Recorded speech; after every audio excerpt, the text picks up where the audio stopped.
My love for my husband has been gradually dying since he forced me to choose between an open marriage and divorce. My husband, Leo, 34, and I, 30, have been together for 7 years, married for 4 of them. We don't have any kids and we don't intend to. 2 years ago, Leo asked me for an open marriage. I was devastated at the time. I couldn't understand why he didn't just want me. I couldn't even comprehend the idea of sharing him either. He gave me the same song and dance a lot of men give their spouses. Swore up and down that he loved me. I just wasn't fulfilling his needs. He needed more than what I could give. It was just to spice up our life. It was just sex, etc. I did ask if there was someone else. He said no. To this day, I'm still not sure if I believed him. But at the time, I was angry and hurt and said no. He pestered me to change my mind for a week before giving me an ultimatum. Open marriage or divorce. I chose an open marriage. I just couldn't bear the thought of him leaving me at the time. We have rules. We can't bring any partners home. We have to get tested for STD every 3 months. 1 weekend out of the month must be left free for us time. Any money we spend on with our partners must come from our personal accounts. I didn't partake in the open marriage myself for the first 3 months. Leo obviously did right away. He seemed to be gone or out late almost all the time, but he always acted so happy and loving towards me while I felt like I was dying inside. It killed me to think he was sleeping with other women, and I felt so lonely and unattractive and not good enough. I told my sister, Katie, 26F, and a few close friends everything. Katie told me to just play his game and be part of the open marriage too. If he can sleep around, so could I. I honestly didn't have much confidence in myself at the time. I'm a bit overweight and I've never considered myself conventionally pretty. I was afraid this would just humiliate me further. Katie and my best friend Jessie, 30F, set up my online dating profiles for me. I got so many matches that it was overwhelming. When I told Leo, he was surprised, but told me to do whatever I thought was best. Jessie helped me choose my first date, and I actually had a great time. He didn't pressure me for sex and took me out to drinks and dinner. We did have sex eventually, but it was all just casual and we didn't see each other after a couple months of casual dating. That first guy really made me feel more confident in myself. So I kept going on dates with men. A lot of them wanted to treat me, so I didn't have to spend much of my own money. Not only that, but some of the men have given me the best sex I've ever had in my life. Almost like the kind of sex you read in romance novels. It's been amazing. I am currently seeing 2 different men, alongside Leo. One, Mark, 38M, is more of a steady boyfriend I've been with for about 6 months, and the one, Steven, 25M, is very casual. Mostly just hanging out and sex. They know about my open marriage, other relationships, and are fine with it. My husband has not been so lucky. In the beginning, he definitely was. He was always out and about and didn't seem to care even when I started dating too.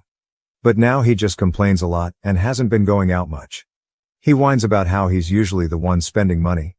A lot of the women he tries to be with want an emotional connection before sex. He often wants to be with younger women, but they want younger men. He's also been upset that I go out with random guys so often while he's at home alone all the time. He hasn't asked to close the marriage yet, but I feel like he will soon. He keeps saying he misses us and wants to spend more time together. He tried to initiate sex a lot more too. He wants to go on dates and go on vacations and all that stuff more and more, and he gets upset when I tell him I can't because I've already scheduled to do stuff with my partners, mostly Mark. Honestly, I don't think I love Leo anymore. I care about him, but I just don't love him. I'm not saying I love Mark or Steven, but I honestly feel closer to Mark nowadays than I do Leo.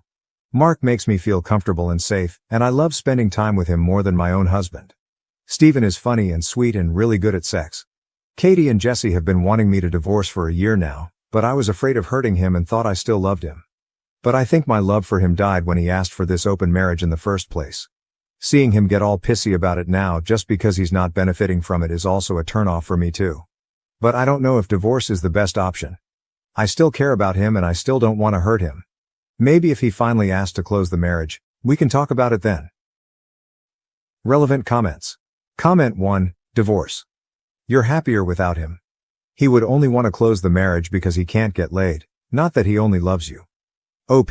We've just been together for so long that the idea of him not being there feels weird. Which sounds stupid since I have 2 other partners, so it's not like I'll be lonely. But Leo was a part of my life for so long that for him to not be there just doesn't feel right. But you're probably right. OP on her husband dismissing her feelings regarding the open marriage. OP, I really do think Leo does love me, in his own way. Even when he was more active in the open marriage, he still made time for me and still did a lot with him. For me. But you're probably right on the divorce. Comment 2. Part of the issue is the main relationship is supposed to be the important one, so the whole one weekend a month for us time wasn't enough. OP. I actually did argue that in the beginning, but he insisted that he needed to keep his weekends free. He did spend a lot of time at home during the weekdays, so in his mind, that made up for it. Comment 3. What if he finds evidence of your open marriage and frames you as a cheater and then brings you to the cleaners? At this point, I wouldn't trust Leo. What you're experiencing is normalcy. You're used to his presence in your life. But how long are you going to live like this? OP. Jesse had the same train of thought of you and actually took screenshots of his dating profiles during the beginning of the open marriage. She also told me to save screenshots of any texts we had about the open marriage. I don't think Leo would do that, but I also didn't think he'd ever ask for an open marriage. So what do I know? Update 1. Hi everyone. I got so many comments and messages on my last post, which got deleted for some reason, that I was a bit overwhelmed. Especially when a lot of you kept saying the same thing, divorce, divorce, divorce. But the thing is, I think a part of me still loves my husband. I know in my last post that I didn't think I loved him anymore, but I can't just forget about the things that I do love. I love when he sings in the shower. I love when he laughs so hard he snorts. I love when he kisses my forehead when I've had a bad day. I love when he holds my hand when he watch TV together. Leo has done a lot of shitty things, but he really isn't the big asshole people think. Maybe that was my fault. But even if I do still love him, I'm not in love with him anymore. I don't think I have been for a while. I care about him, a part of me does still love him, but you all were right. I should have just divorced him when he gave me that ultimatum in the first place. This past Saturday, we had the big talk. I initiated it, but he didn't seem too surprised. I just told him that I noticed he didn't seem to like me going out with Mark or Steven and asked if there was a problem. He said there was. But he didn't ask me to close the marriage. He just asked me if I still loved him. I said something like, not like I used to. He broke down crying, which made me cry. I guess he had known for a while that I wasn't in love anymore, but he had hoped he could win me back if he funneled all of his energy into me. I was honest and told him that during those first 3 months of our open marriage, I think my love for him died and I just couldn't get it back. I did tell him that I still cared about him and that I did love him, but it's not the same as it was. He asked if I loved Mark or Steven, and I said no. I like being with them and I care about them a lot, but I can't say I'm in love with either of them. I also finally asked him why he wanted the open marriage in the first place. A lot of you in the comments said he already had someone lined up and you were right. He had someone at work he was interested in and she wanted him too. The open marriage was just to get permission. He honestly never expected me to also get my own partners because of how unconfident I was, but he didn't want to stop me either because he thought nothing would come of it. He didn't really like me seeing other men, but he knew it wouldn't have been fair to tell me no when I gave him permission first. I guess Mark and Steven made him insecure because I was spending so much time with them on a regular basis. The open marriage was just sex on the side for him. He only did hookups and they never lasted long. He genuinely always just loved me. But he thought I was falling in love with my partners and he was losing me and wanted to win me back. We cried a lot and talked a lot. We've decided to get a divorce.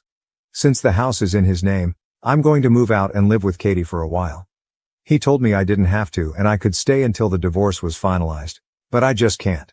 It's too hard to even look at him sometimes. I don't know how I feel, to be honest. I thought I would be relieved or sad, but I'm just tired. I wish I could have been like you all wanted me to be, clapping back or being sarcastic and snarky or rubbing it in his face, but I don't feel like I've won anything. I just feel lost. Relevant comments. Comment 1. I'm wondering if maybe the other woman ended it so now he was back to what he was comfortable with, his wife. He went and had his fun and when that died out, he was not left with a wife waiting for him at home. OP, he and his coworker were only sleeping together for maybe a month. She fulfilled his kinks that I never liked indulging in. That's why he was with most of his partners, because I wasn't interested in his kinks. Comment 2, he stepped out of this marriage first and tried to have his cake and eat it too. The thing with open marriages is that you can never count on how emotions will change. Sex is a very intimate action and many people will develop emotional connections. Those connections come at a price. He placed a bet and he lost. At least he's man enough to acknowledge it and own up to it. There is no easy answer. OP, I wish you healing OP. Thank you. Leo just thought the open marriage would be a way for him to get all of his kinks he couldn't do with me, because I wasn't into it. He knew how unconfident I was, which wasn't because of him. A lot of people seem to think that he eroded my self-esteem, but he didn't. We can thank my mother for that, but that's a whole other can of worms. So he never expected me to partake in the open marriage either. Comment 3. So he never expected me to partake in the open marriage either. So basically, while he asked for a mutually open marriage, he expected it to be only his side open and then got hurt that reality didn't meet his expectations. OP. Leo admitted that he did only expect his side to be open. He was never going to stop me from opening my side, but like I said, he didn't think I would. TBH, I don't think I would have either if it wasn't for Jesse and Katie pushing me and making profiles for me. Am I stupid for wanting to forgive and move on with our lives after my wife announced at her sister's wedding that she slept with the best man? My wife informed me at her sister's wedding that she had slept with the best man. The timing is crucial here. We have been married for 3 years and were together as a couple for 2 years before that, making it a total of about 5 years.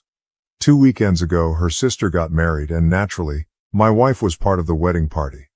As expected, she spent the 2 weeks before the wedding helping her sister with all the preparations. It was no big deal. She kept me updated, and I knew this was going to happen. She took that Wednesday to Friday off work to assist her sister and stayed with her for 3 days. I certainly know her sister, but I barely know the guy who is now my brother-in-law. In fact, I have only met him a few times, but he seems nice enough. I showed up Saturday morning a few hours before the ceremony, hoping to steal a few minutes to see her. Not wanting to intrude on the day since I knew she was busy, but I hadn't seen her since Tuesday. She saw me outside her parents' house and sent her brother out to tell me that she would come out and see me in the car, which I thought was odd, but whatever. She finally came out, sat in the seat next to me and gave me a kiss. Instead of acting happy to see me, she told me that she had to talk to me and didn't want to ruin her sister's day. She informed me that at the reception, if I still wanted to go, I might hear some things about her and the best man, and she didn't want it to be awkward or weird. I just kind of sat there stunned. She explained that about 4 years ago she had a fling with him, and while it didn't mean anything, she knew that I'm somewhat jealous by nature and wanted me to know in advance so that if I heard something, I wouldn't be surprised. Again, I just kind of sat there. This was not how I thought my morning would go, but I told her I appreciated knowing it and that it certainly wasn't a big deal now. She went back into the house, and I went to eat lunch and decided to meet her at the church. As I was eating and checking my phone, a realization hit me. She mentioned having a fling with him 4 years ago, yet we have been together for 5 years. Initially, I wanted to dismiss it, thinking she might have just made a mistake with the timeline, but the more I thought about it, the more memories started coming back to me. About 1.5 years into our relationship, she went through a phase where her behavior was quite suspicious. She wasn't available when she usually would be and went on 2 weekend camping trips with friends from work. Naturally, this made me feel uneasy, but I knew I had a long day ahead and tried to push those thoughts aside. I arrived at the wedding and watched everything unfold. After the ceremony, there was a line where guests walked by to congratulate the bride and groom, with the wedding party standing in line as well. My wife was standing next to a guy I didn't know, but the best man was also there. I walked down the line, acting like everything was fine. At the reception, it took a long time for the wedding party to arrive due to the photo session. When my wife finally got there and sat with me, I chose not to mention anything, not wanting to create a distraction on such an important day. However, instead of leaving it be, she informed me that each groomsman and bridesmaid would be dancing together, and she would be dancing with the best man. I asked why, given that she wasn't paired with him in the wedding party. She explained that the maid of honor and her partner were married and wanted to dance together. At this point I was more than just a little irritated, but I tried to keep my feelings in check. I knew better than to drink, as I tend to get angry when intoxicated. She chatted with everyone around her, and then the time for the dance arrived. The best man came over, extended his arm, and she got up to dance with him.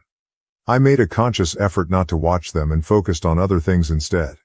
When she returned with him, they were laughing and joking like the best of friends. She decided to introduce us, and while I didn't tell him to get lost as I felt like doing, my greeting was probably less than friendly. However, this did not stop him from sitting down and talking with her for a few minutes.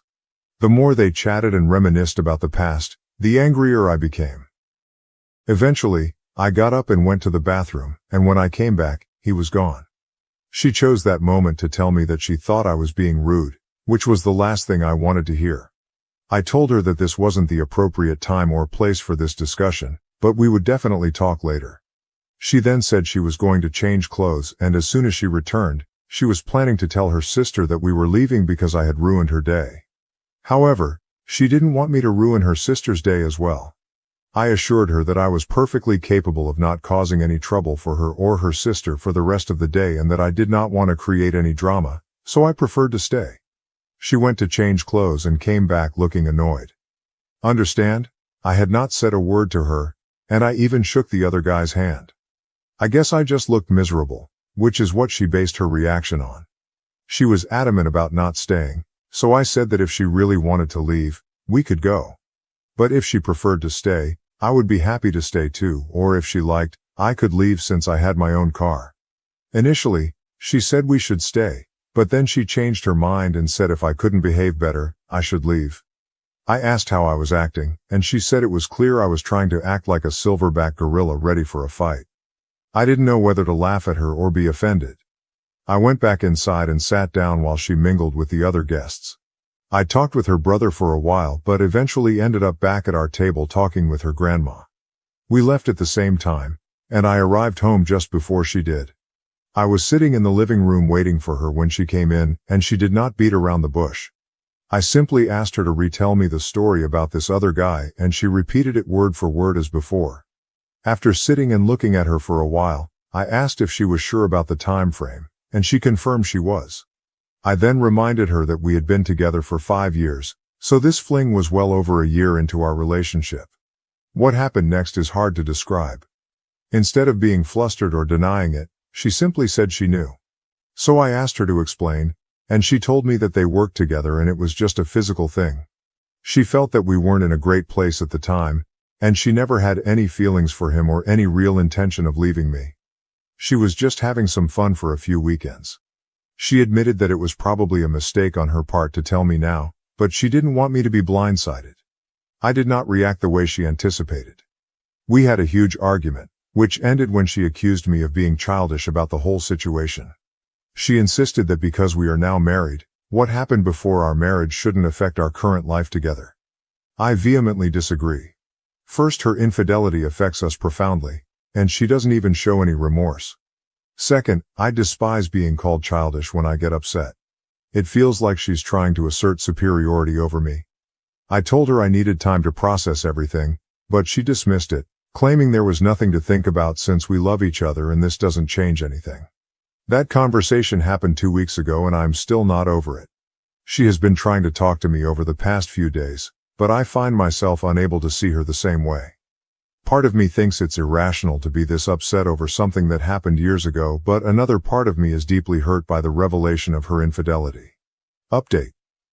At her sister's wedding, my wife told me she had slept with the best man. The maid of honor, not my wife, was married to the groomsman who walked my wife down the aisle. Some people speculated that my wife was trying to arrange the dance, but I know for certain that part was genuine. However, this doesn't mean she didn't offer to let them dance or engage in other manipulative behavior. I wanted to clarify that part. Recent developments have only made my decision-making process more difficult. Last week, I felt mostly angry, but as the weekend went on, I became more sad. I want to hate her and flip the switch that tells me I'm being taken advantage of, but it's tough because I still love her, and this situation is tearing me apart. Here's what happened next. She eventually realized that I wasn't going to simply get over this, which made her understand that I might want to leave the marriage. This realization almost caused her to have a nervous breakdown. Someone from my first post suggested she might try to manipulate me, and I took that warning to heart. Initially, I thought she was shedding crocodile tears, but it soon became clear that she wasn't faking. She was having a real panic attack. This led to an emergency room visit, an overnight hospital stay, new medications, and a follow-up appointment with her doctor next week. Her family got involved, leading to lengthy discussions all around. When we got home with her family, I asked what she wanted to do, given the full house. She said she wanted to be with her mom for a while, which was fine with me as I had no desire to spend the day with her dad or sister. so I decided to finish up some work and return home later. 2 hours after I arrived, I got a text from her, pleading for me to come home and saying she desperately needed to talk. So I wrapped up what I was doing and headed back. When I got to my front porch, her dad was there, asking if he could have a word with me. Already feeling quite angry, I was prepared to confront him if she had filled him with lies. While we weren't best friends, I had never had any issues with him, so I wasn't keen on being the one who broke his daughter's heart. We sat down on the deck chairs, and his opening statement completely caught me off guard.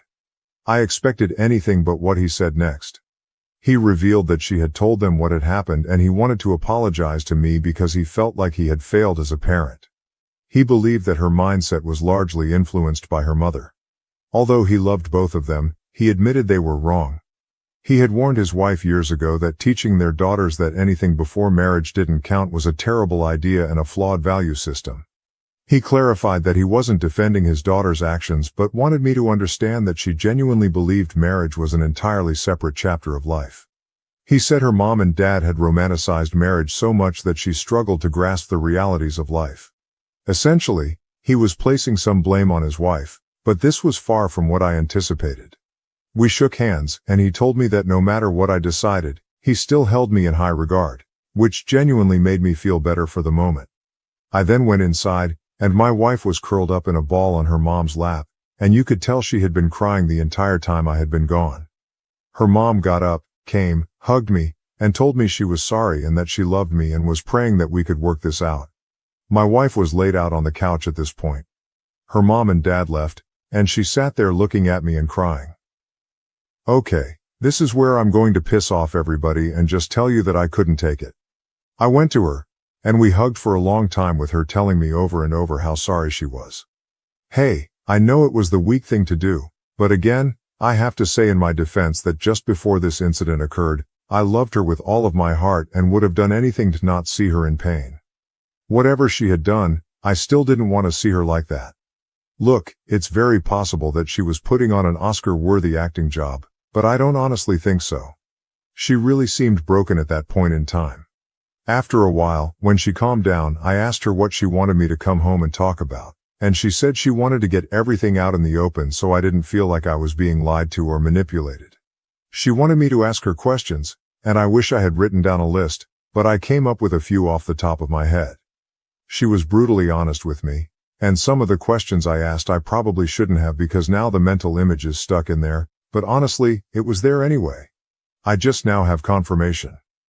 First, I asked for dates or at the very least approximate dates. I didn't tell her about the engagement concern I had because I didn't want her to change stories, and she remembered exactly when they occurred. Fortunately, this happened a little earlier in our relationship than she told me initially, so we were not engaged when this happened. I can't tell you what a relief that was because I became physically ill when I thought about that when someone said it in my last post. Second, I asked how many times she went overboard with this because instead of just telling me how many different dates, she decided to tell me how many times there was intimacy. She wasn't doing it to be mean. She honestly thought that is what I wanted to know. This part of the conversation did not help me at all and, in fact, almost broke me down. In truth, it wasn't that often, and in fact, there were really only 3 different days that it happened on, but there were several times during those 3 days. Then came the difficult part that was understanding why she did it. Admittedly, I'm not the most masculine man, and it pains me to say this, but I couldn't ask without breaking down into tears. I questioned why I wasn't enough, why she chose him, and why she didn't just leave me. At that moment, it was her turn to comfort me because everything hit me all at once. Her confession, witnessing their interactions, and now learning the details of their affair. She spoke during this, but I couldn't process her words. I was too upset, and honestly, nothing she could say would make a difference. After regaining my composure, I told her that the betrayal was terrible, but her reaction when I found out was just as bad, if not worse. She agreed and apologized for calling me immature. She genuinely believed that it wouldn't matter to me now because we were married. Hearing this made my blood boil again. I was about to respond, but she interrupted, saying that after discussing with her parents, she realized how wrong she was and acknowledged that cheating is cheating. However, she still felt that the happiness we shared since getting married should mean something. I responded that I felt like that happiness was built on a lie. This led to another breakdown for her, nearly resulting in another ER visit, but between Ativan and breathing into a paper bag, we managed to calm her down. I let her sleep the rest of the night, feeling emotionally exhausted myself. However, by Sunday, we were talking again.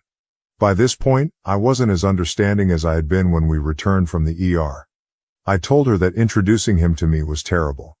Having to watch her dance with him was even worse, and the fact that she only confessed because she was about to get caught was the worst of all. I then asked why she thought I would find out and how many people at the wedding knew besides me. Clearly, the guy knew, but his best friend, who is now my brother-in-law, also knew.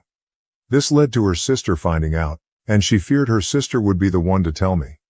I asked how often she saw this guy, and she said the wedding was the first time she had seen him in 3 years. I lost my temper and asked if she met him at any point leading up to the wedding. She got defensive, acting as though she wouldn't have slept with anyone because she was married. I was so frustrated that I had to leave for a while, feeling like she was living in a completely different reality. After cooling off enough to return home and attempt to be civil, she asked what she could do to help me get past this. Although it may not sound like much, it was the first time she genuinely offered to help, so it was a nice gesture. I told her I wasn't sure what she could do or if there was anything either of us could do to fix this, and that I might never get over it. She said she wanted to help because she didn't want to see me in pain and hoped that over time, I would judge her based on who she is now. She promised to do anything I needed to work this out. She also wanted to assure me that she had been entirely faithful since we got married and would never cheat on her vows. I sarcastically thanked her, which I admit wasn't the most mature reaction. I then asked for a break from further discussions until at least Wednesday. I have 2 projects I need to complete, and honestly, I'm exhausted and unsure of what to do. I fluctuate between intense anger, where I want to kick her out, and deep emotional pain where I want to forget everything and move forward with her. Yes, I know this is not what anyone wanted to hear, and no, I'm not proud to type it, but it is what it is at the moment. MAGA dad and daughter, a relationship broken by political differences. Am I the asshole for not forgiving my dad after the birthday argument? Original, Dad's POV, May 10, 2023. Am I the asshole? My daughter doesn't want me in her life because of our differences in political opinions. I, 65, have 2 daughters, Alicia, 35, and Mary, 32. I have been divorced from their mother since the girls were in middle school and have been with my current partner Janice for 15 years, but we are not married. My girls were living with me full-time since they were in high school until they each moved out. I'll get right to it. My girls have opposing political views from Janice and I. This came to a head several years ago. Things had been strained for a while and finally blew up. The girls were over for Christmas and Mary said some things that upset Janice and Mary walked out. Alicia stayed, but it was awkward the rest of the day. Janice and I decided not to let Mary visit anymore, but I still saw her regularly on my own or with Alicia. A year or so after that, I took Alicia out for breakfast on her birthday. We had decided not to talk about politics anymore because we don't get along. Well, there was something upsetting on the TV and the restaurant was empty except for us and another couple, and I made a comment about it and Alicia just started ranting. She wouldn't stop even when I told her to because she said I was the one who brought it up. The man at the other table agreed with me and started getting upset, saying what Alicia was saying was stupid and that she should shut up. I agreed with him. Yet another day ruined, I guess, so I just walked out. I told her happy birthday before I left. She was very upset that I abandoned her with a stranger that was upset with her, but all she had to do was stop talking and that never would have happened. She said she felt unsafe and that I shouldn't have just left her there. And maybe I shouldn't have, but she also needs to take responsibility for her part in this. Now she barely speaks to me and I only see her on special occasions like birthdays or Father's Day. And never at either of our houses. She moved and hasn't told me where. It is somewhere local though. I see Mary more often, but she doesn't want to get involved with me and Alicia's issues. Ida for not taking total responsibility for what happened. Relevant comment. We could share the same political beliefs and I would agree with your daughter. You broke the agreement and made a comment you knew she wouldn't agree with. Then you got mad when she responded to the comment. Then you agreed with a stranger and escalated the issue. He told her to shut up and she was talking stupid. No one says that in a calm manner. That is scary for a woman to be addressed like that by a man. After all of that, you left her, straight up left her with some stranger who was making comments about her. No wonder she felt unsafe. Her safety is more important than a disagreement. Bonus comment from the poster, I think it gives a better sense of his beliefs. I'm not racist and I think people should have bodily autonomy. For instance, no one should be forced to get any vaccine they don't want to. Original, daughter's POV, now deleted but preserved in a comment. May 12, 2023. I'm the daughter of a political dad. I have receipts, I'm Alicia. Those aren't our real names, thankfully. There are screenshots of 2 conversations with him in my profile. One from the day of this incident in 2018, and one Facebook Messenger conversation from 2020. I have more and may post them, but for now that should be enough. Yes, I made a throwaway for this, I don't want it attached to my main. My friend actually saw the post first and told me about it, and I considered for a while whether or not I should respond. It also took me a minute to find the conversations. I did want to address some things because even though the post was lacking details, most of the comments I was able to read were spot on, and this was very validating for me. As most of you guessed, yes, he is a Republican Trump supporter and I'm progressive. And yes, we are in the US. This was pre-COVID, he came out as an anti-vaxxer during the pandemic. Janice is horrible, lol. On the outside she seems sorta okay, but she's all about manipulation and control. If you aren't wholly grateful for every little thing she does, she employs guilt trips. She's definitely the respect your elders type. There's more to the story there, but I'm not going into it. We used to all have family dinners at their house once or twice a month. The atmosphere had been strained for a while because Dad and Janice didn't want Mary and I to comment about politics. They were allowed to say anything they wanted, but we weren't allowed to respond. We were told it was disrespectful to disagree with them in their own home. I thought it was very hypocritical and it pissed me off. When I lived with them, I never really started my opinions much out loud because I wanted to keep the peace. Because I had to live there. As I got older and moved out, I stopped being quiet about it, and I think it shocked them. I was tired of listening to racist, misogynistic nonsense and not saying anything about it. I was civil about it, I didn't name call or make it personal. Them on the other hand is a different story. Apparently I'm a liberal extremist, according to my dad, who said that to my face. Because I believe in civil rights and equal rights for everyone. Okay, that day at Christmas my sister and I were talking about climate change amongst ourselves and they butted into the conversation and it exploded from there. We weren't talking to them at all, and they started being passive-aggressive and accusing us of thinking they were stupid, which neither of us said. My sister had apparently had enough of it all and walked out. She was never invited over again. I continued to visit, but I too was eventually told I wasn't going to be invited again. The topic on TV in the cafe was about whichever mass shooting or police shooting had just unfolded at the time. I don't remember specifically. I also don't remember the exact wording of my dad's comment, but it was something about guns and/or minorities. My comments in response were about gun control and statistically the demographic of most mass shooters, white men, sorry not sorry, and he as a white man took offense to that. So did the other boomer white man at the table next to us. I didn't care, I wouldn't have started it, but I was sick of him getting in his little comments and thinking I wouldn't say anything back because we agreed not to talk about things like that. After my dad's initial snide comment and I started listing statistics, my dad told me to stop talking. I said, why? I'm not ashamed of anything I'm saying.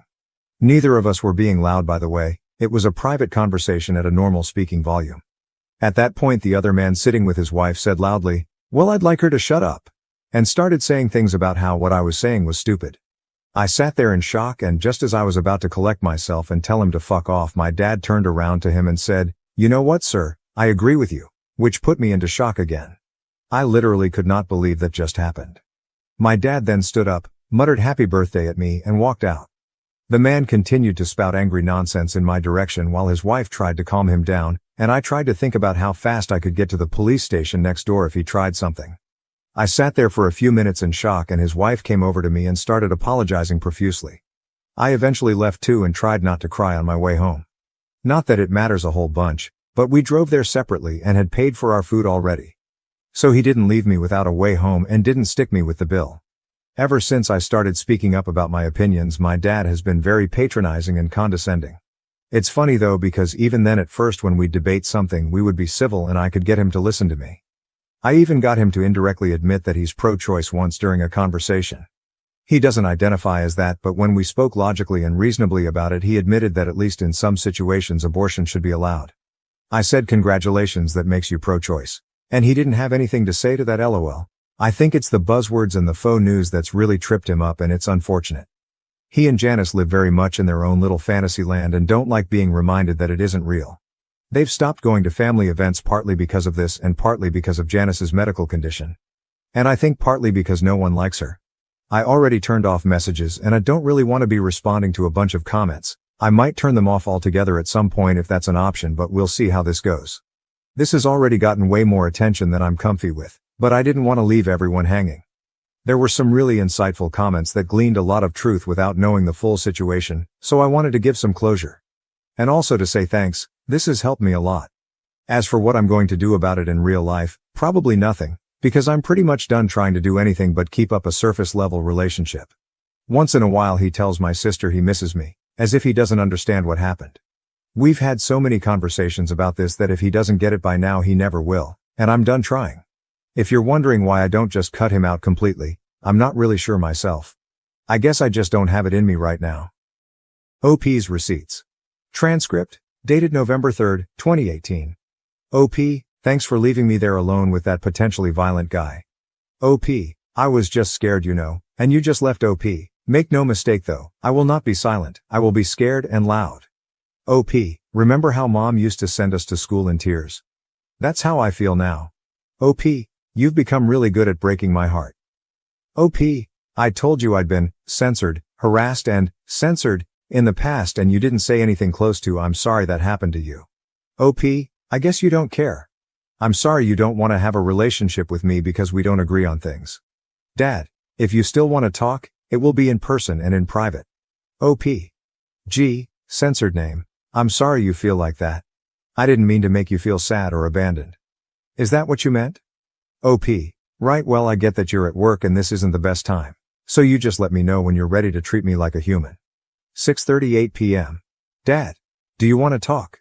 OP. Not tonight. Transcript. Dated October 28, 2020. Dad. You can reach out too. I haven't heard from you, so I figured you wanted space for whatever reason. OP. I want space. What's there even to say? I'm not allowed at your house, you don't want to come to mine. You actively avoid family gatherings. You abandoned me on my birthday in a public place with a strange man who was yelling at me after you took his side a few years ago. That was what made me start seeing a therapist. BTW. You bring up hypothetical situations where we'd be on the opposite sides of a hypothetical civil war for no other reason than to divide us, I guess. You've made it very clear that your politics are more important to you than I am. I get the very clear impression that you don't want me in your life, so I'm not trying to be anymore. Dad. So you're good as is? OP. If that's going to be your response to all of that, yeah. Dad. Okay. OP. Guess that means you're good with it too. Dad. I'm not going to push you into anything you're not good with. OP. Right. That fact that this was your only response to everything I just said means it's all true. And why would I want to pursue anything with someone who thinks politics are more important than their own daughter? Someone who betrays her and then abandons her in a scary situation. Dad. Sad it's come to this. You want to talk, you can call. It's up to you. OP. Sad indeed. I bought a house. BTW and I'm moving on, censored. Not that I think you'd ever try to visit me, but just in case I won't live there anymore. Dad. So do you want to talk or not? OP. Do you? Dad. I'm always open to conversation. OP. Tell me now if you stand by anything you've said or done. 'Cause if so I don't see the point in talking about it. Dad. So you don't take responsibility for anything? OP. Ha ha ha, do I take responsibility for you abandoning me? No. For not being allowed at your house? The reason being because you and Redacted wanted to talk about politics but wanted to prevent me from saying anything. No. For you not wanting to come to my house? No. For you avoiding family gatherings in general? No. For you loving your politics more than me? No. Do I take responsibility for having my own opinions and deciding that I won't stay silent anymore? Sure. But you didn't like that. You liked it better when I just shut up and you could say whatever you wanted. It's never going back to that. If you do or say something shitty, I'm going to call you out on it and hold you accountable. Those were some really shitty things you did to me, and no matter what you think I did to deserve it, I absolutely did not deserve it, and you're not going to convince me otherwise. Dad. Wow. Dad. Well, congratulations on your house, and I really do hope things go your way. I hope you continue to be well. OP. Same to you. New update. Daughter still. Jules. 20, 20, 23. Check my profile for the history. But basically I found a post from my dad complaining that I barely talked to him and posted here to give the missing reasons. I'm deciding to go no contact with him because of texts he sent me this morning. Screenshots in my profile. It speaks for itself, but the summary is he sent me a photo of him and Janice meeting Mike Pence, which that's fine by itself, I don't care, but he's decided to rub it in my face knowing I don't want to hear about it. Then he tried to gaslight me by saying he sent it to honor Mike Pence's wishes, and that it's a positive message. I told him not to contact me anymore. I don't need this nonsense in my life. Honestly, it's thanks to these posts and Reddit that the decision to cut contact was so clear to me. But I have to admit I'm shaking as I write this. It's obviously not the outcome that anyone wanted. OP's Receipts. Part 2. Transcript. Dated July 20th, 2023. Dad. Image of 3 adults posing for a picture. Former Vice President of the United States. Mike Pence is in the middle. The 2 adults on either side of him have their faces censored and are labeled as Dad and Janice. Dad. Mike said to say hello and best wishes to my children. OP, I need you to tell me why you sent me that.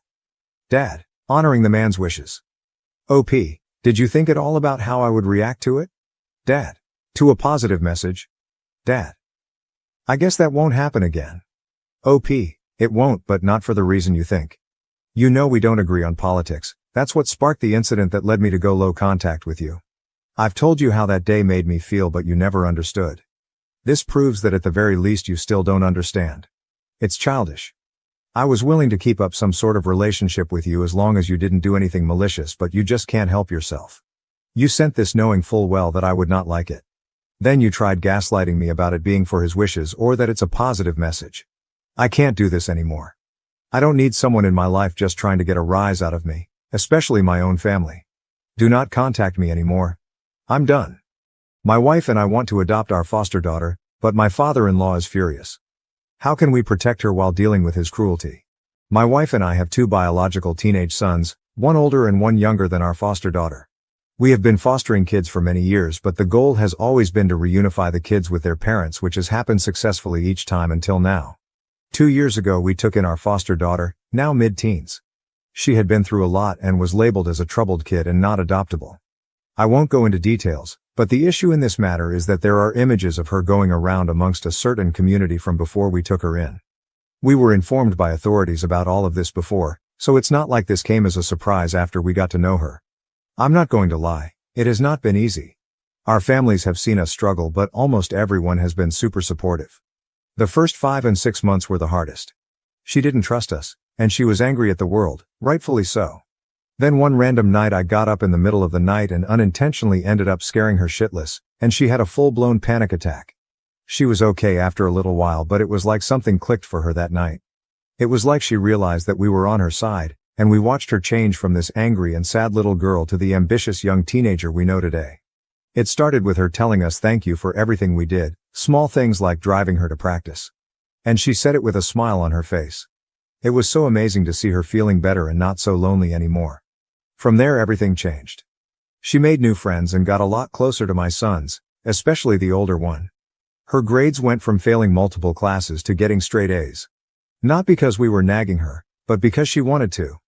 Each member of our household has developed a good and strong relationship with her, and the love we have for this girl cannot be put into words. We've reached that cosmic connection.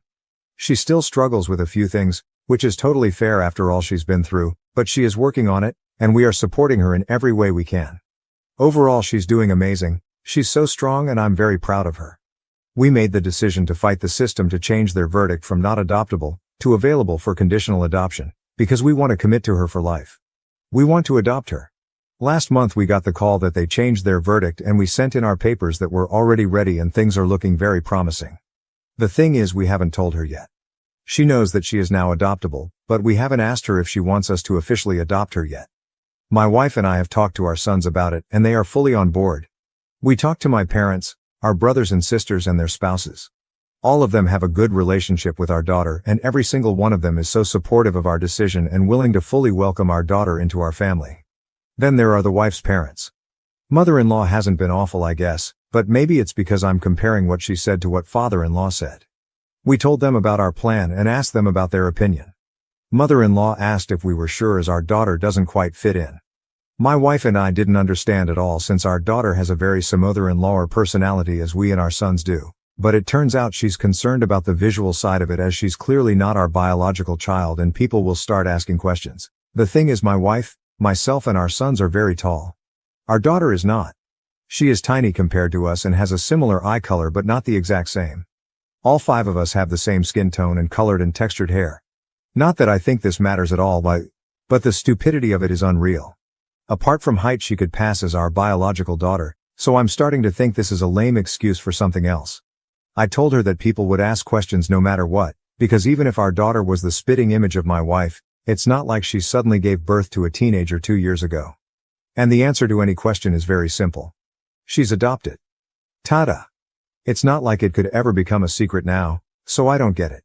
Mother-in-law didn't say much after that, but it was very clear she was not on board. Father-in-law hadn't said anything, but he didn't seem excited at all. I asked for his opinion, and he just stared at us for a minute, and then he said, "Don't do this to yourself and our family." It's safe to say I was confused, but I had no idea what to say. After a few more seconds he went off. He started talking about their family name, and he didn't want that ruined by a little horror and what would people think if they saw these images floating around on the internet. I was stunned. My wife couldn't find any words either and started crying before she just left. I didn't say a word while my father-in-law finished ranting, but 1,000 thoughts went through my head. Eventually he stopped talking and I still had trouble finding any words to say. I just told him, "You are sick." And I left too. My wife is destroyed after hearing what her father thinks about our daughter.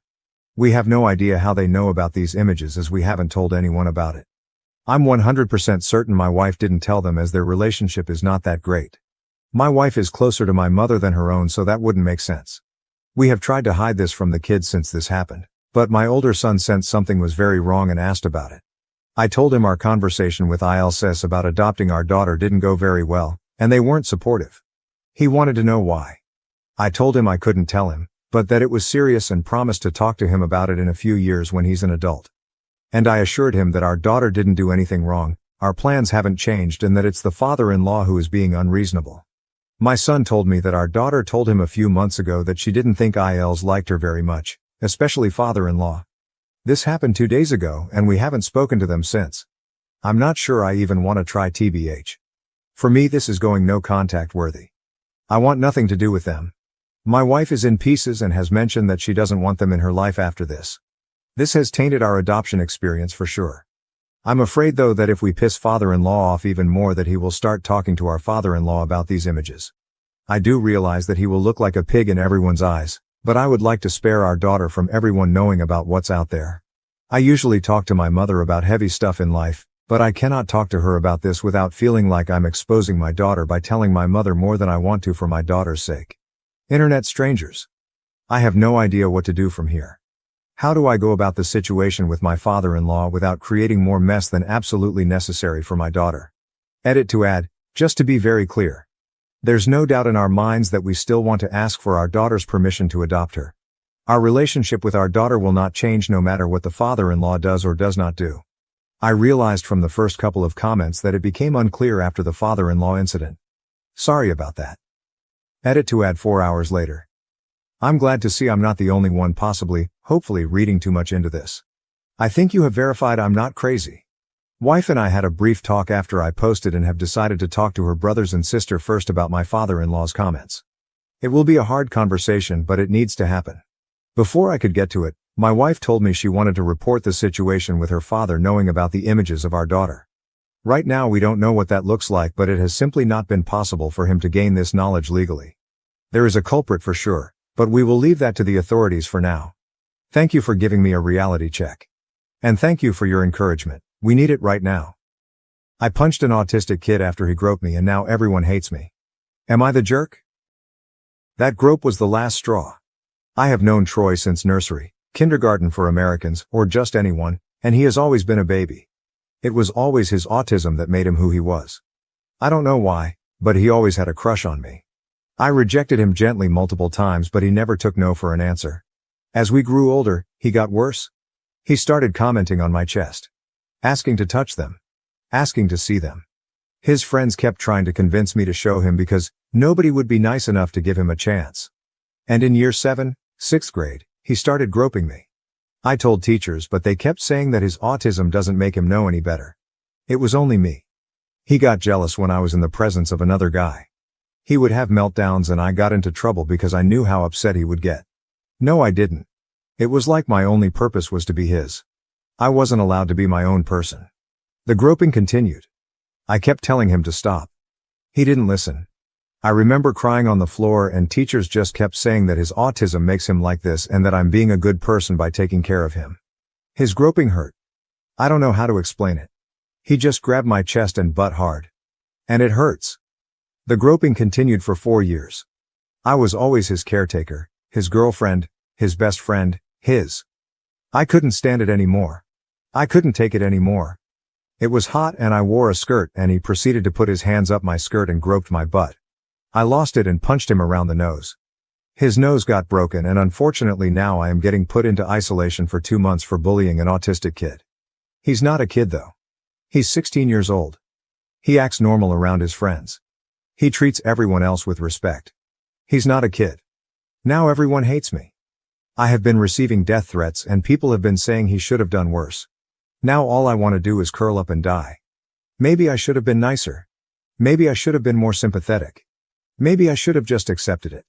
I could have been his only chance. For the record, I don't despise autistic people. He is not a representative of them. He is just an awful person. Troy is just a horrible person. Thank you for letting me vent. Edit. Hi all. I didn't expect so much attention, so thank you for the validation. Giving my context. His parents are prominent people in our community. His dad is a third-generation Army something, IDK, and his mom is known for always holding all of the stuff for kids. Like the summer fairs, etc. She is also part of the school board and friends with the higher-ups if you will, which is why this happened at all. I wasn't technically his caretaker because I didn't have to feed him, clothe him, etc. I just had to be his friend. His dad is also friends with the police station. They go way back, so that's another reason why they didn't do much. Or just took a statement then wrote him off as mentally disabled. And the police here just suck ass here. Police officers have SA'd many women before here. They just get let off. Unfortunately. Onto a semi-update. Firstly, my parents will look into lawyers. We just couldn't afford one, and I was always too scared to get one. I guess it was because I have been so neglected, that I just thought nobody would believe me. However, my other relatives said that they would chip in and pay for a good lawyer. Meanwhile, my parents took me out of the school and I will stay at my grandma's for a while to recover. My auntie is also going to pay for my therapy. So I will enjoy that much needed therapy. Thank you so much for the kind words. I hope you all miraculously wake up with more money in your bank's accounts than you expected. Edit 2. Hi all, I didn't expect this story to end up on TikTok so quickly. I would like to thank you all again for your words and thank you so much to those who have been reaching out to me. It means a lot. I would also like to point out that this is a throwaway account, and I want to stay anonymous. But thank you all so much again for the kind words and comments.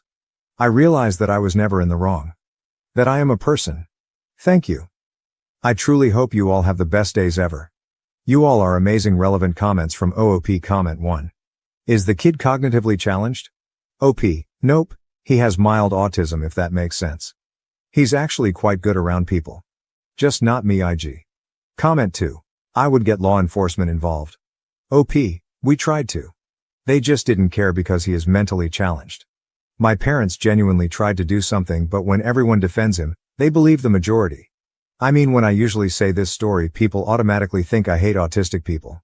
I don't. Because autistic people don't do this. Horrible people do. Autism isn't the label for assault, the label is sexual assaulter. Update. Firstly, I would like to thank you all so much for your kind words and messages. Thank you for your support and validation, your words meant so much to me. Also, I thought I would explain the whole I hope you all miraculously wake up with more money in your bank account comment. I heard someone in TikTok say this and thought it would be a nice thing to say, as some people did question it in my messages. But yeah, thank you all again. Before this update starts, I would like to say that this all occurred like 2 weeks ago now. I just reached my breaking point and needed to vent. Hence why the update may be soon to some. This won't be the final update, but an update. I would also like to clear the air with my parents. Now unfortunately, my parents come from a country where this stuff is normal. Not only that, but I am partially to blame as I didn't say anything. Eventually I did tell them and they tried their best to help me. But they didn't know how. Though I do acknowledge their efforts, I am still going to be taking time to heal from them as well. My entire family also had a go at them and expressed their disappointment. The best thing for now is for me to spend some time apart from them. So to begin, I left the school. After my parents had heard that I got into trouble seriously because of Troy again, they basically thought it was time to pull me out. I am due to start my new school in 2 weeks. I have also been trying to settle at my grandma's house as I just needed a fresh start with fresh people. To be honest, I have never felt so free. I have had to deal with that torment for years and years. So now I can enjoy the pleasure of walking home and not seeing him or bumping into him. So I feel great. On to the serious stuff. As I had mentioned, my family basically decided to pay for a lawyer, and we are now hoping to have a lawsuit against basically everyone involved. My grandma also had to go to put nicely with the school's board for basically allowing nepotism to harass other girls. She called all of the teachers a disgrace for endangering not only me but other people and saying how none of the teachers who allowed this deserved to even step foot into a school.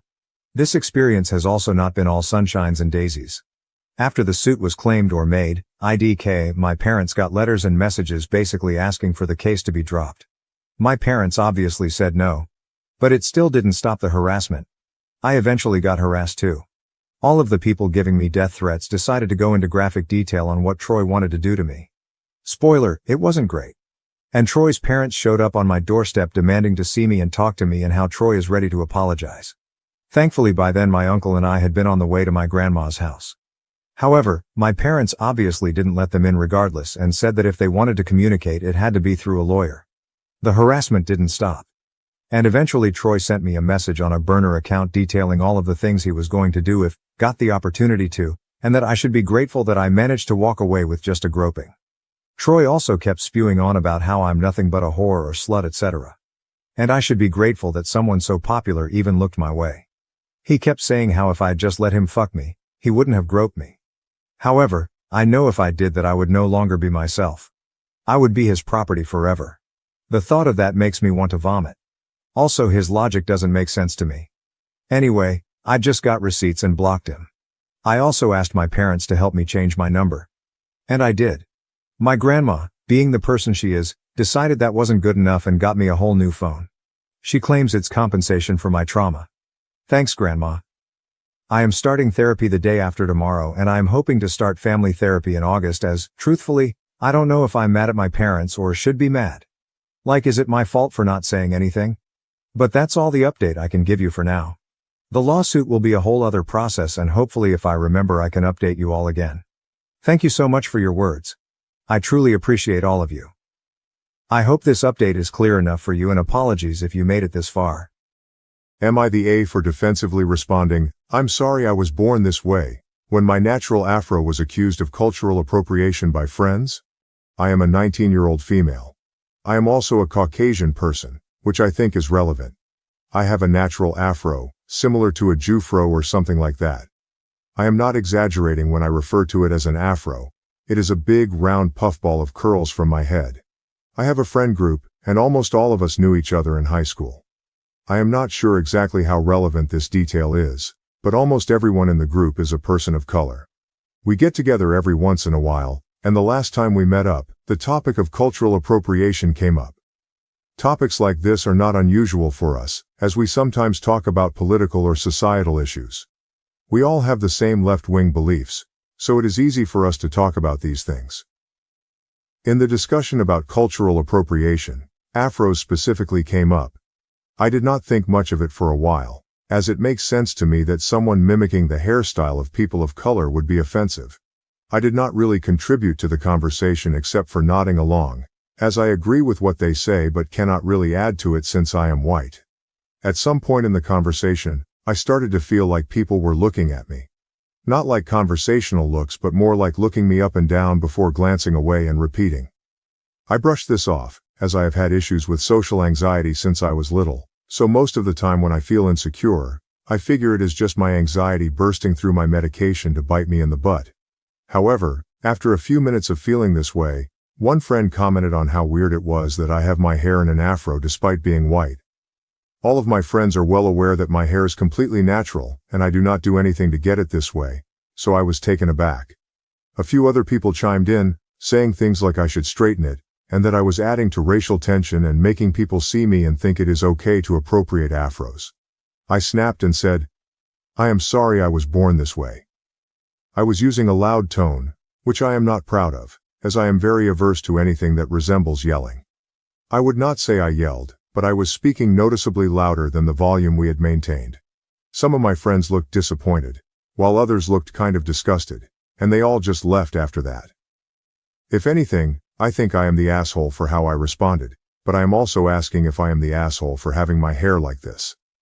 I would talk to other friends or family about this, but I am worried about them being disappointed in me. Any advice is appreciated. Update. Kind of. Thank you to all of you who commented, which by now is a surprising amount. I appreciate all of the advice you gave. I am still trying to get through all the comments and have not even begun to try to respond to any of them. I am not entirely sure if this counts as an update. I have spent a while mulling over the advice. An overwhelming number of you suggested that I stop considering these people friends, along with a lot of people who suggested that they may have never been friends in the first place. Reading responses has given me a new perspective on this, as I came here expecting to be the asshole but wanting more of a view of why and to what extent. To get it straight off the bat, I do not want to stop being friends with these guys unless it really comes down to it. I do not think this stems from prejudice or malice as some people believed. I think it rather came from ignorance and misunderstanding. I am going to reach out to them in the coming days and try to explain my renewed view and maybe even share some of the comments with them. These are people I have known for years. We have helped each other through dark times and celebrated good times.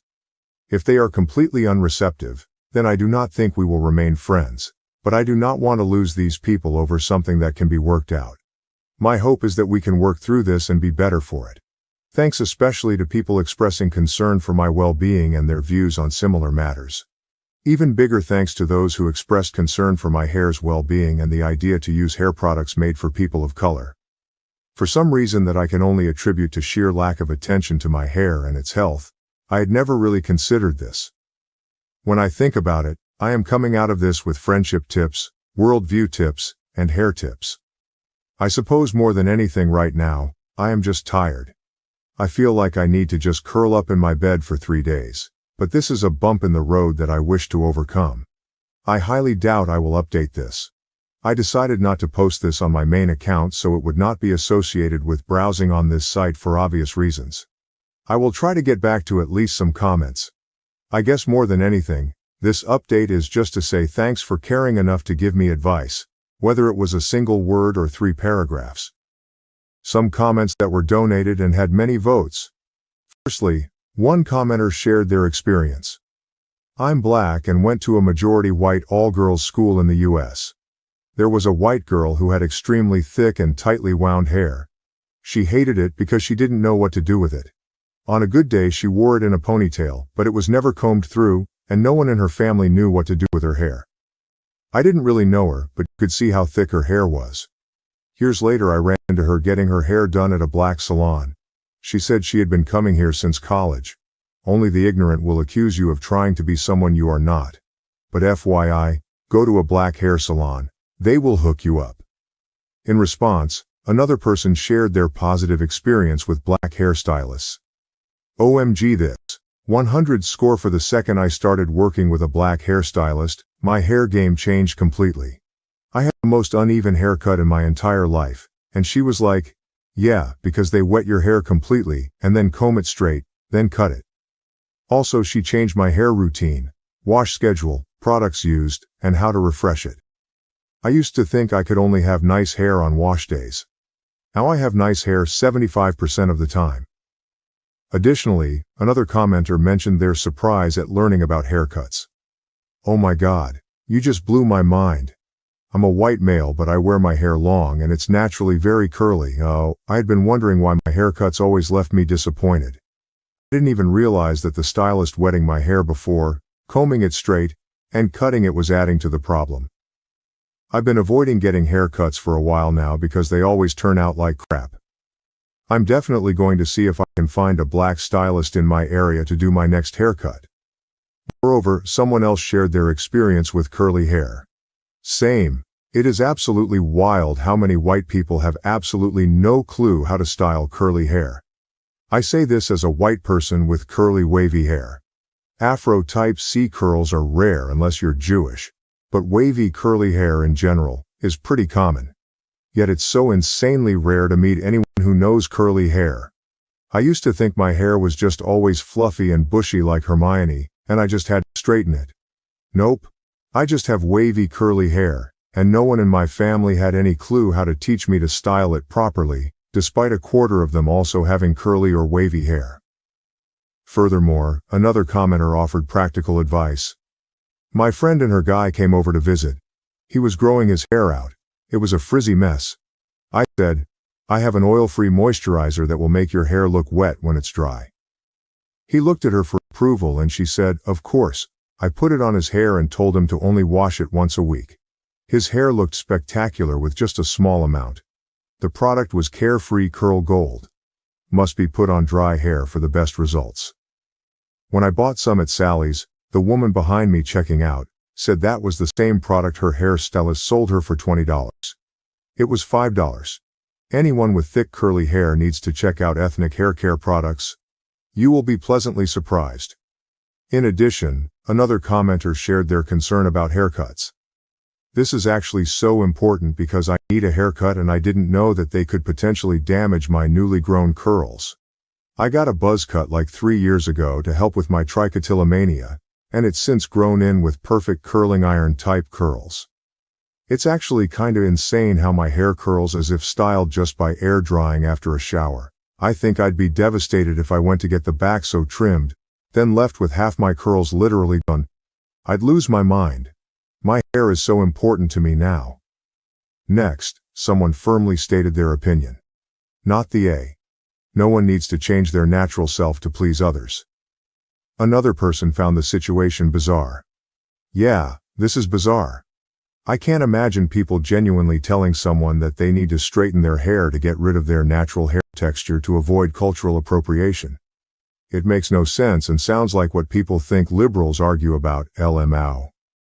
Furthermore, another commenter explained, nah. I've known people like this. Some people are just dumb. It's an affectation of being of the age where you think you know everything because you haven't grown up enough to learn you don't know much, because the world is shades of gray. This isn't bashing any generation. It's a product of age and affects all generations. I roll my eyes at some of the things I adamantly crusaded about in my late teens and early 20s. In our first steps out alone in the world of new adulthood, we boil everything down to simple black and white to find our place in it. As we do, we start to see the layers and shades of gray. And believe me, when I was that age, nothing infuriated me more than someone older explaining this very thing. So I get that too. Someone else pointed out, having tightly coiled hair is not exclusive to black people. It's absolutely not cultural appropriation to wear your natural hair texture. Advocating that someone straightens their hair to reduce racial tension is exactly what the natural hair movement was advocating against. You are not the A. Another person found the friend's logic confusing. Wondering how they were discussing how people should not do something to their hair to avoid cultural appropriation but wanted her to do something to her hair so it does not look natural. OP is not the A. But can someone please make her friend's opinions make sense to me and possibly them? Moreover, another commenter clarified. The correct definition of cultural appropriation is when someone pretends to have created something that was created by people of another culture. The way it is used by most people is as a cudgel to take things from people over the color of their skin. In other words, cultural appropriation is being misappropriated by racists. Additionally, someone shared a strong opinion on the issue. Honestly, this is one of a few things I have strong feelings about. I feel that if cultural appropriation is used in this gatekeeping cudgel method, it will create more divisiveness in the long term, with people just not knowing as much about cultures in general. Most people experience new cultures, usually through food or clothing in the beginning, and if people start getting hesitant or nervous to try these new things, because they'll be judged as culturally appropriating them, it could really limit the growth of what people experience. And then when they get older, they have no experience of all these other cultures, so they just won't understand them, and it could lead to conflict. If you limit people from experiencing and understanding new cultures, you will end up creating intolerant people as they get older. Then, another commenter shared their personal experience. Exactly this. I have tight curls that I like to keep short, resulting in my hair being an afro. African Americans often refer to this style as natural. Guess what? It's natural for me too because that's what my hair does naturally. I would say something along the lines of, so you're allowed to have your hair natural, but I'm not. They need to get over themselves.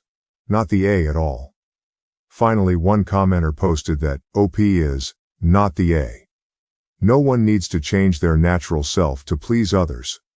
Relevant comments to the story. Firstly, one commenter shared their experience with their father's appearance and heritage.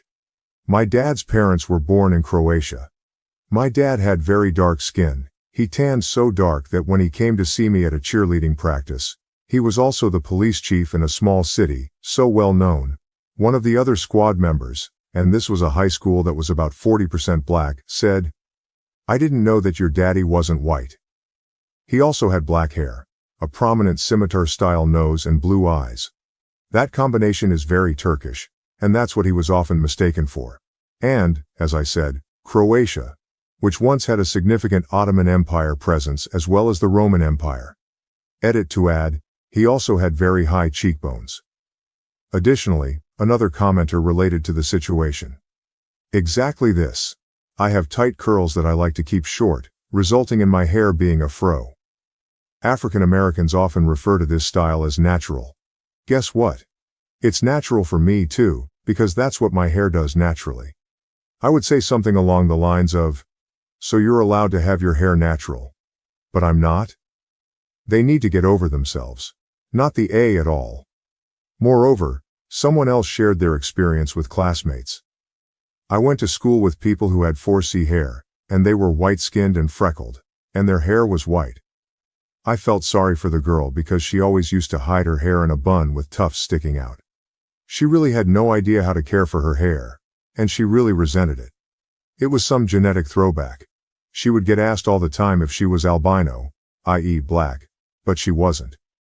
Replying to the third comment, another person said, "Yeah, that girl is me. Luckily I learned to braid it after high school, but I tell hairstylists how thick my hair is, and they don't get it until it's an hour later and they're only halfway through. When my brother shaved his head, it grew back out in a fro. I was never able to confirm it but always joked it was a Jew fro. During the summer, I have to double French braid it, or it's a nightmare because of how frizzy it gets. It makes me angry hearing people of color being expelled from school or asked to change their hairstyles at work when they wear it naturally. OP needs new friends. They are idiots." Another commenter shared their experience with a black stylist. My hair was ugly my whole life until I went to a black stylist. I'm whiter than radioactive mayonnaise, but my hair is very much not white people hair as my mom told me constantly growing up. My stylist is fantastic, also incredibly inclusive, and I never feel out of place there, and gave me the most fantastic cut I would have never ever chosen for myself. I would have thought it would look so bad on me, but they asked me if I was willing, and I said yes out of sheer frustration with what I'd been dealing with my whole life. I look so good now. My confidence is off the charts. Finally, another person shared their positive experience with a black hairstylist. I'm a pale, pasty white girl. I always had straight, maybe wavy hair most of my life. But my hair has become curly as I get older. More big ringlets. I started going to my hair lady a few years ago.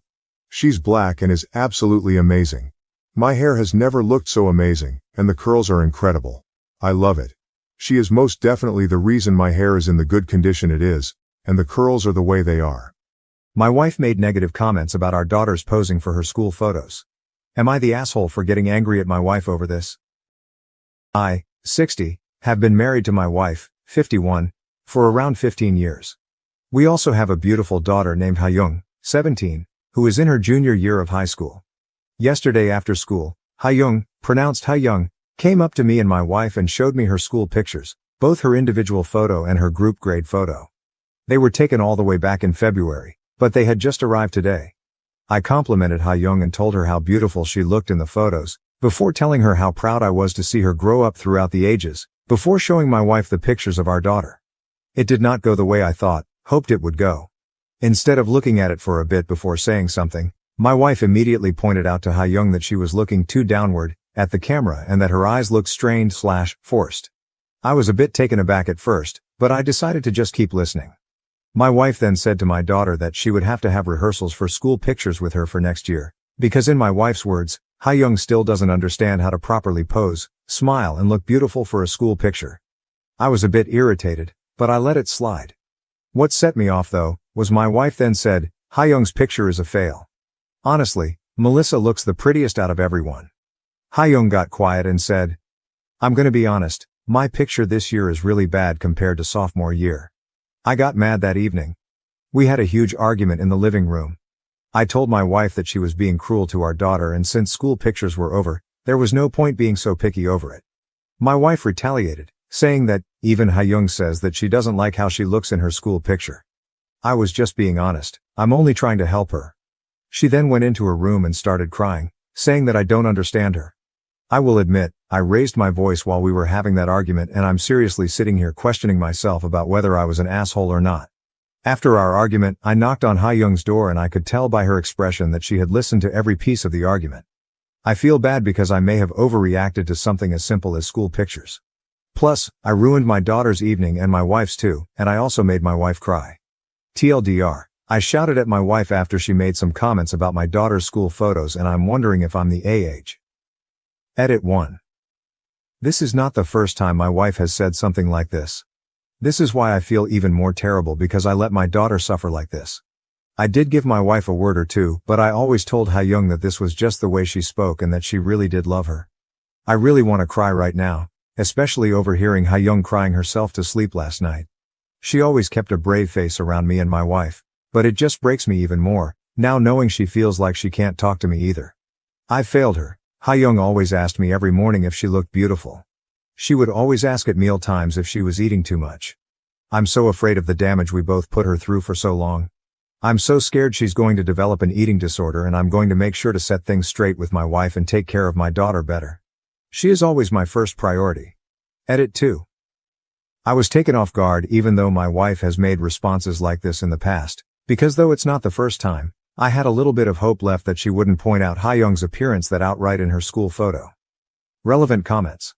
Commenter, I am guessing based on the fake name that your wife is Korean. I know beauty standards there are super high, and she could be projecting her own insecurities and maybe even comments that she got when she was young. Of course this is not okay, but it could be worth sitting down with her and having a talk. OP, you're right, me and my wife are both Korean. The beauty standards there are super tough, so I'm probably going to talk to my wife privately to understand why she said that and check up on Ha-young a bit before talking with my wife.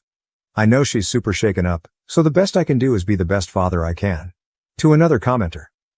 I've lived in the States longer than in Korea now. Commenter, do Korean women tend to have very high beauty maintenance standards? And no, you are not in the wrong. Teenage girls are already extremely sensitive about their looks, so your compliment was kind and nurturing. OP, I cannot speak on the behalf of everyone. I know that the beauty standards are extremely tough there. I've heard people commenting about the fatness, skinniness of people's bodies. I've sometimes heard conversations about K-pop idols' bodies and faces, makeup, surgery, etc.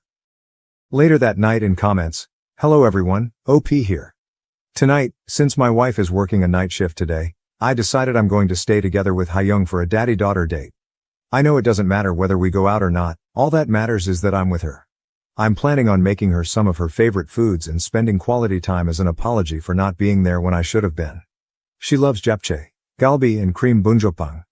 I asked Ha-young beforehand whether she wanted to stay at home or go out, and she wanted to stay home, and she chose to go with the first option.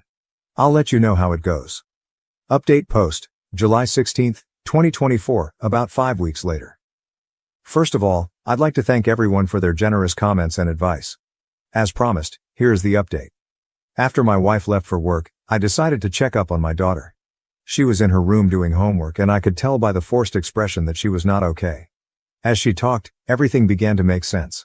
My daughter overheard her mother shaming her in front of the other church moms. She heard them boasting about their kids, and her mother would use condescending modesty, e.g., she's gained weight and she doesn't even study hard. She was tired of trying to surpass my wife's expectations. She couldn't stand it when my wife was in the house. She asked me, why am I her diamond? She cuts me to make me shine. How more of this should I take?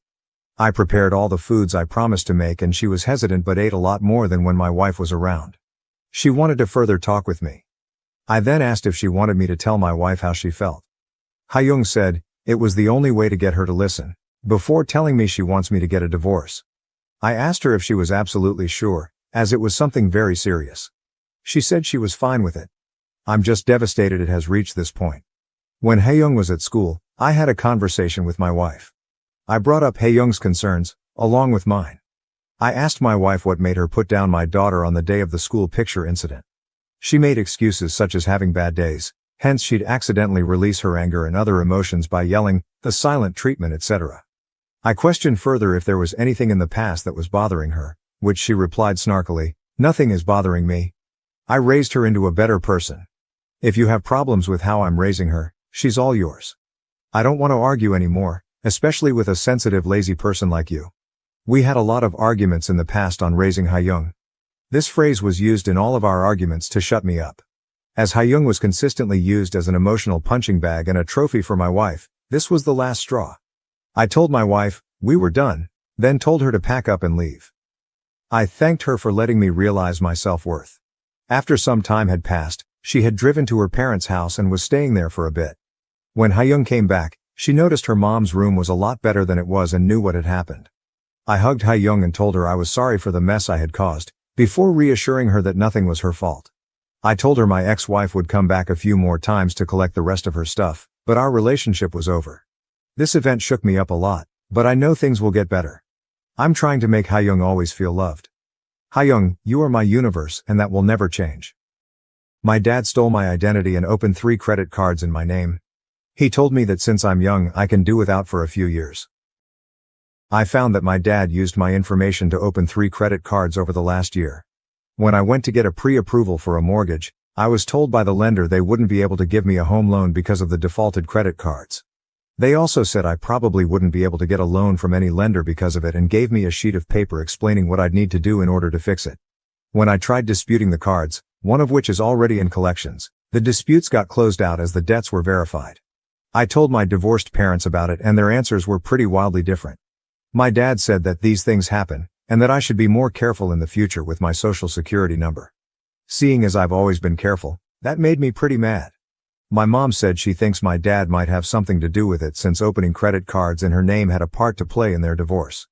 She told me he ran up about $50,000 in credit card debt on secret credit cards. A few days ago, I ended up casually telling my dad I'm going to have to file a police report for the credit cards. He told me I probably shouldn't do that because $15,000 isn't that much in the grand scheme of things. When I told him it was keeping me from buying a house, he said I could just wait a few years until they fell off of my credit report. He said it would only take another 4.5 years. When I told him I obviously couldn't wait that long so I had to file the police report, he straight up told me not to do it and to just be more careful in the future. Once I told him I already got the paperwork together from the credit agencies, he told me he had opened the cards to pay for living expenses over the last year. He said his work slowed down a little bit but he'd do what he could to help pay it off. He said it would ruin his life if he went to jail. I'm leaning towards going to the police anyway. But I didn't right that minute.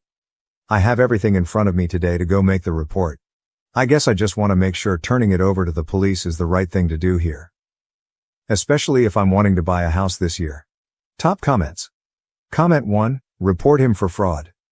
OP, that's what I'm leaning towards. I'm realizing if I want to buy a house, I can't have those accounts on my credit. Comment 2, if he wasn't your dad you'd have reported him already, right? Well, think about this. Why didn't he give you the same respect and not ruin your credit because he's your father? Update 1. I spent about half of the day reading everyone's comments and it pretty much solidified what I was going to do. The process itself was pretty easy. I went to the police department and the person at the front desk had me wait about 10 minutes before an officer came out. We talked for about 15 minutes and he made copies of all of the paperwork I gave him. He told me the case would be assigned to a detective on Tuesday and gave me a pamphlet about how to contact the credit agencies. I was given a report number and was told I could use that now to start disputing the accounts.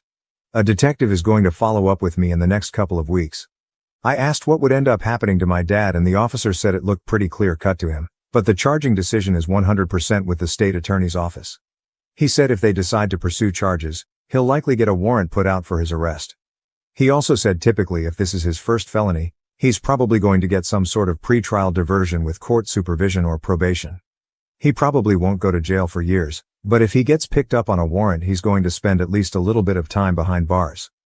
I've decided I'm okay with that because it's obvious to me he did this purposefully. He's never been arrested before, so hopefully this is a wake-up call for him. At the same time, he completely did this to himself. I'll update whenever I learn more. Top comments. Comment 1, play stupid games, win stupid prizes. Sincerely hope everything works out well for you. OP, I think it will. From what I understand, it might take a month or two for the cards to come off of my credit, but once they do, my credit score should shoot up. Comment 2, well done OP. I was so mad on your behalf reading the first post, it would take everything in me not to use his words against him. Jail time? It's just a few years. You've ruined my life. No. You did it by trying to ruin mine. I hope the marks come off your credit report like it's made of Teflon. Good luck on your home ownership journey. Update 2. There's been some good, a little bad, and a little real bad progress the past few days. The good, I used my report number and disputed every account. When I checked my credit last, which everyone should be doing regularly, the one with the lowest balance was already off of my account. The other cards and the collection account are still showing, but I have hope they'll be falling off in the next few weeks.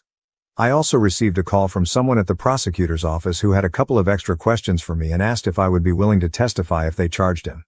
I said yes, and they said they would be making a decision on their charges before the end of the month. The bad, obviously, someone talked to my dad about this because the last time he talked, he scolded me for going to the police and hasn't talked to me since. One of my brothers was also pretty mad at me about it and hasn't talked to me in over a week. The rest of my siblings and my mom understood where I was coming from. The real bad, one of my other brothers, not the one who was pissed, found 2 open credit cards on his credit which weren't his. He checked his credit score for the first time in a couple of years and he said it was down about 150 points from where it used to be. He's now in the process of dealing with that. He doesn't have any positive proof, yet, that it was our dad. But the fingers are pointing in that direction. This still blows my mind that a dad could do this to his own children. I'm moving forward though, I still hope to be able to purchase a house before the end of the year. Additional information from OP, also, I think all of my other siblings, there are 6 of us, are checking their credit too. Probably for the best. New update. This is going to be my final update as it seems like this has gone viral and hit a few different big websites. I'm happy to say my credit has completely returned to normal. All of the disputed accounts are now gone. Obviously, I'm excited about this since it gives me a solid financial future. I also received a letter from the prosecutor's office 2 weeks ago and they said they are going forward with a charge of what is basically identity theft. I spoke with an assistant prosecutor and they explained they'd be putting out a warrant shortly, but that as a first-time offender, they'd probably offer a misdemeanor charge and a plea. My dad was arrested last Friday after a traffic stop. He got out of jail the next day and has a new court date in late August according to the Public Records website. He called me and told me I'm dead to him and to never contact him again. My brother who found credit cards opened in his name has made a police report as well, but apparently the addresses are different on the accounts. He was told it was unlikely it would be prosecuted, but he's working on getting them off of his credit. Additional information from OP, just wanted to give everyone who commented in my other posts a shout out. You have all given me the courage to do this. I'm going to be deleting this throwaway because I really hope to put all of this behind me between the news articles and having no contact with my dad. Don't let things like this sneak up on you. It breaks my heart to do this to my dad, but he did this to himself.